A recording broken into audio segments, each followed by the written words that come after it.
안녕하세요. 말씀과 함께 새롭게 여는 소망의 아침입니다. 오늘 핵심 메시지는 하나님 나라의 확장은 세상의 협박에도 굴하지 않고 하나님의 말씀에 순종하며 담대히 증언할 때 이루어진다라고 하는 내용입니다. 사도행전 4장 13절로 22절까지 말씀을 본문으로 하여 하나님 말씀만 따르는 담대한 복음 전도자라고 하는 주제로 함께 은혜를 나누기를 원합니다. 베드로와 요한은 성전 미문에서 일어난 치유 사건과 그 후에 설교로 인해 공회에 서게 되었습니다. 산헤드린 공회는 유대 사회에서 가장 강력한 종교적 권위를 가진 기관이었습니다. 사람의 생사 여탈권을 진 그들 앞에 초라한 어부 출신 제자들이 서 있는 모습은 대조적이었습니다.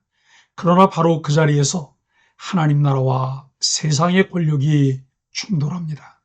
공회는 예수의 이름을 더 이상 말하지 말라고 협박했지만 제자들은 오히려 그 이름을 선포하겠다고 담대히 고백했습니다.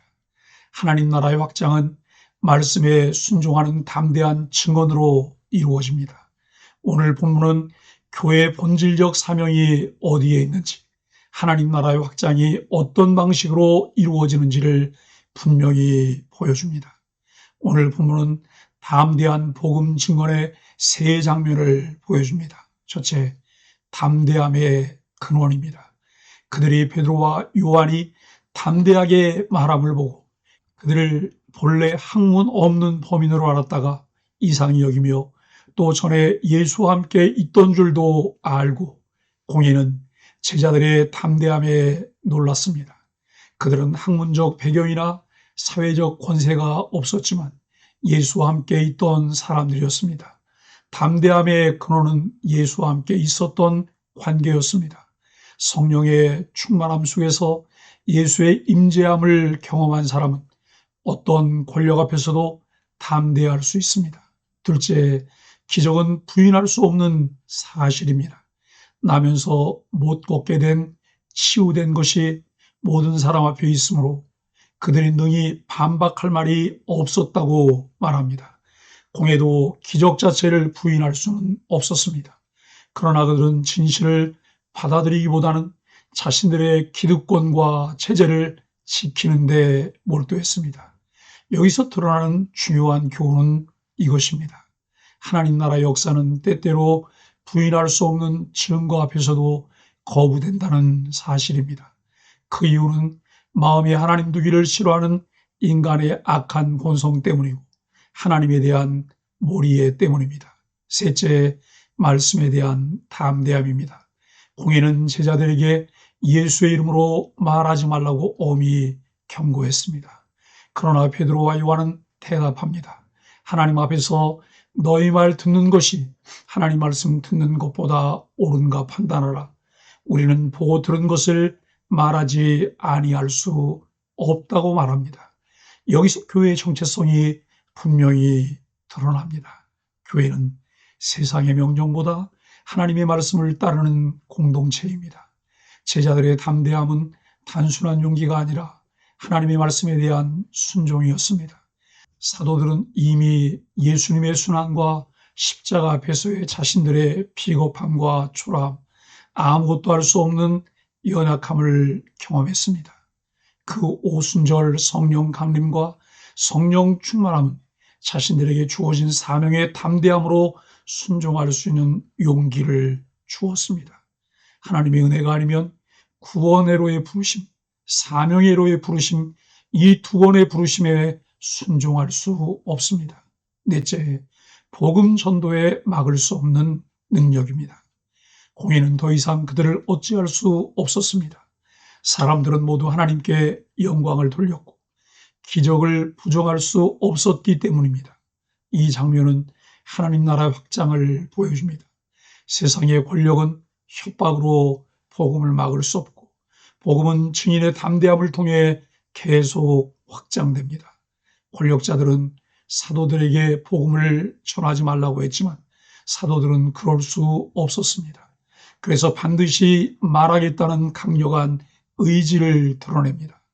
이스라엘의 최고 법정인 공예의 말에 불복종하면 사형에 처해질 수도 있었지만 그들에게는 하나님 말씀이 더 중요했습니다. 사도들은 복음을 위해 생명도 아끼지 않았습니다. 그들은 보고 들은 증인이기 때문입니다. 예수님의 다시 오심을 믿는 성도가 할 일은 그분에게서 보고 들은 것에 생명을 거는 일입니다. 오늘 본문이 주는 개혁주의적 관점. 첫째, 성도의 담대함은 성령 충만에서 나옵니다. 칼빈은 복음의 증인은 성령에 의해 담대해진다고 했습니다. 사람의 훈련이나 지식이 아니라 예수와 함께 있었던 관계와 성령의 임재가 담대함을 줍니다. 두 번째, 하나님의 말씀에 대한 최종적 순종입니다. 웨스트민스터 신앙 고백은 성경은 신앙과 행위에 있어 최고의 규범이라고 고백합니다. 교회는 어떤 권력이나 순종보다 하나님의 말씀에 최종적으로 순종해야 합니다. 복음은 결코 결박되지 않습니다. 사도 바울이 말한 대로 복음은 결코 결박될 수 없습니다. 세상의 위협과 핍박에도 불구하고 하나님 나라의 확장은 멈추지 않습니다. 오늘을 사는 우리에게 주는 교훈입니다. 우리의 담대함은 주님과 함께 있음에서 나옵니다. 기도와 말씀 속에서 주님과 동행하는 자만이 세상 앞에서 담대할 수 있습니다. 세상의 명령보다 하나님 말씀을 붙드십시오. 오늘도 세상은 신앙을 침묵시키려 합니다. 그러나 교회는 하나님의 말씀을 증언하는 사명을 내려놓을 수 없습니다. 복음은 반드시 확장됩니다. 협박과 핍박 속에서도 복음은 더 강하게 빛납니다. 우리의 역할은 담대히 전하는 것이고 확장의 역사는 하나님께서 이루십니다. 사랑하는 소망의 가족 여러분, 베드로와 요한은 권력 앞에서 굴하지 않았습니다. 그들은 우리는 보고 들은 것을 말하지 않을 수 없다고 고백했습니다. 이 고백이 바로 교회의 사명입니다. 하나님 나라의 확장은 담대한 복음 증거를 통해 이루어집니다. 오늘 우리도 같은 고백으로 살아가야 합니다. 주님에게서 보고 들은 사실들에 대한 담대한 복음 증거와 그로부터 받은 인격과 사역의 방법으로 복음을 세상에 보여주어야 합니다. 복음을 살아내야 합니다. 그리고 세상의 요구보다 하나님의 말씀을 사람의 명령보다 주님의 이름을 높이는 증인으로 서야 합니다. 성령 충만함으로 복음의 증인으로 부르신 사명에 한결같이 헌신하며 충성하는 소망의 가족들이 되시기를 예수 그리스도 이름으로 간절히 축복합니다. 함께 말씀으로 드리는 소망의 아침 기도를 하겠습니다. 주님, 세상 권력 앞에서도 두려움 없이 주님의 이름을 증언하게 하소서. 하나님, 세상의 명령보다 주님의 말씀에 끝까지 순종하는 신실한 증인이 되게 하소서. 성령님, 협박과 방해 속에서도 복음이 흘러가고 하나님 나라가 확장되게 하여 주옵소서. 예수님의 이름으로 간절히 기도합니다. 아멘.